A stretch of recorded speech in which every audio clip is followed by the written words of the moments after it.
Hi guys and gals, today we're gonna talk about tricep. I'm gonna do an exercise which is really easy to perform because you do not need a lot of equipment, and also you can manipulate it and make it easier or harder based on how advanced you are. First, I'm just gonna do the exercise, then we're gonna go through the details.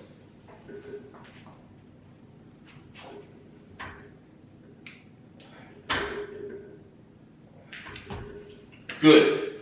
Now, I already have multiple videos about tricep. I'll go through the physiology, anatomy, the details you should know beforehand. I'm gonna put a link up in this video. If you're watching from my YouTube channel, just click on the link so you know the basics beforehand. But basically there are 5 variables that we can change to make this exercise either more challenging or easier. I have covered those variables in those videos as well, but again, if you watch them, you're gonna understand these easier.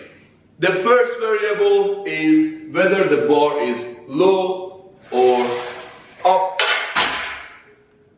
The second variable is how wide you keep your hand, so whether it's wide or narrow. The third one is whether your hands are supinated or pronated. The fourth one is going to be where you position your feet. And the fifth one is going to be where you position the elbow. So again, we're going to start one by one and talk about them. But still, you can mix those variables, so you can mix them with each other and create new variations, but we're not gonna mix them in this video as well. But do not think that mixing them up is gonna be a perfect formula as well. So mixing some of those variables are not gonna make sense. So if any of them was a little bit uncomfortable for you or really hard, it's a good idea to not do that. So we're not gonna talk about mixing them as well because it's gonna be a long video. We're just gonna talk about the variables so you understand the exercise better. So first one, whether it's high or down. So the lower you go, the more core stability you need and the more weight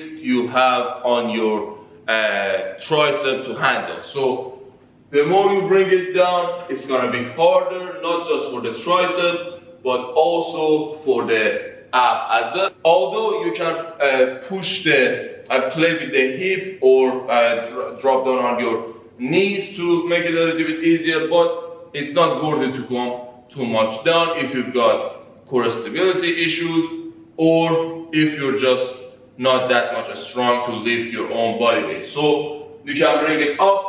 It's gonna be easier. The second thing is whether you go wide or narrow. That's related to whether you keep your hand supinated and do the exercise or pronated. So when you keep it supinated, you can go a little bit wider, so you can do shoulder width as well. But when you pronate, it's gonna be a little bit tough when you go shoulder width. So it should be a little bit less than shoulder width. So when you're pronated, this is a good place, but when you're supinated, shoulder width is gonna be alright. Do not go too much wide in any case. It's gonna be a lot of pressure on the shoulder. So again, if you're supinated, shoulder width or closer. If you're pronated, less than shoulder width. So now we're talking about supination and pronation. If you supinate and do the exercise, first of all, it's going to be really hard on your thumb and your wrist because you need to handle a lot of weight on the thumb, and the wrist might be a little bit uncomfortable if you're not used to it, and it's going to be a little bit hard, especially if you go down, and it can be dangerous because it might slip. But anyway, if you still want to do that variation, hand is supinated, you're gonna feel it more inside your triceps. So the long head that I have talked about in those videos is gonna be activated more because the elbow is gonna be closer to the body. And when you pronate, it's gonna be more the lateral head of the tricep. So, also for the supinated, if you have the strength, instead of bringing the thumb forward, you can bring the thumb back, but squeeze hard with your fingers so you do not fall down.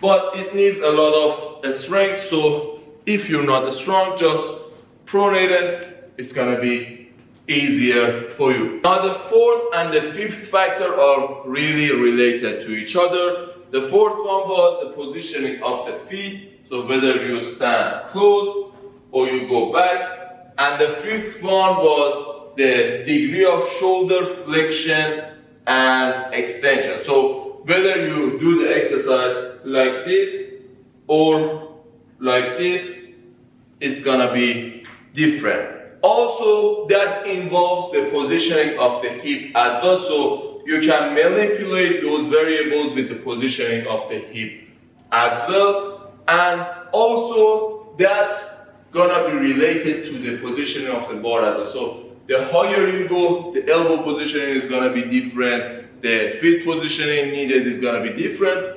But anyway, we're just giving the variables, so you're gonna understand what variables there are, so you're gonna understand the exercise better.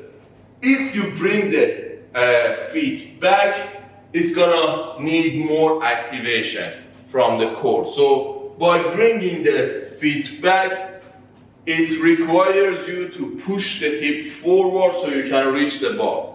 So, in other words, I can do the exercise like this, but if I want to bring my feet back, there is no hinge in my hip anymore. So the hinge is gone, so I need to control my core by using my ab so it doesn't fall forward.